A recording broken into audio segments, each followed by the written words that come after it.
नमस्कार, जय महाराष्ट्र. मी शामक दिन्यार दादाभाई, महाराष्ट्र सैनिक आणि मनसेचा मराठी भाषेचा एक महाराष्ट्राचा गुंड म्हटलं तरीही चालेल. अंतिम निर्णय साहेब घेतीलच, परंतु एक व्यक्तिगत कार्यकर्ता म्हणून माझी एक अशी इच्छा आहे की दोघी ठाकरे कुटुंबातील नाराजीची भिंत पडून नव्याने प्रेमाचा बंगला उभा राहावा, अशी एक माझी इच्छा आहे.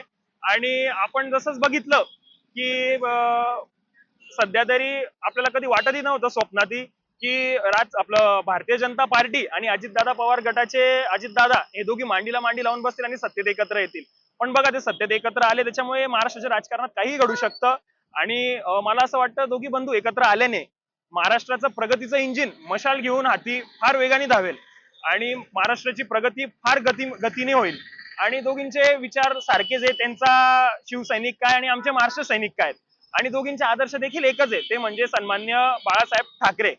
त्याच्यामुळे देवाला हेच साकडं आहे की दोघी बंधूंनी एकत्र यावं, महाराष्ट्राची प्रगती करावी. आणि राहिला विषय अटींचा, बरेच जण म्हणतायत, जनताही म्हणते की अटी ठेवलेल्या आहेत उद्धव साहेबांनी काहीतरी. राज साहेबांनी मुलाखतीत सांगितलं की मी एकत्र यायला तयार आहे, एकत्र यायला. महाराष्ट्राच्या समस्यांसमोर महाराष्ट्र फार मोठा आहे म्हणे आमच्या वैचारिक वादापेक्षा.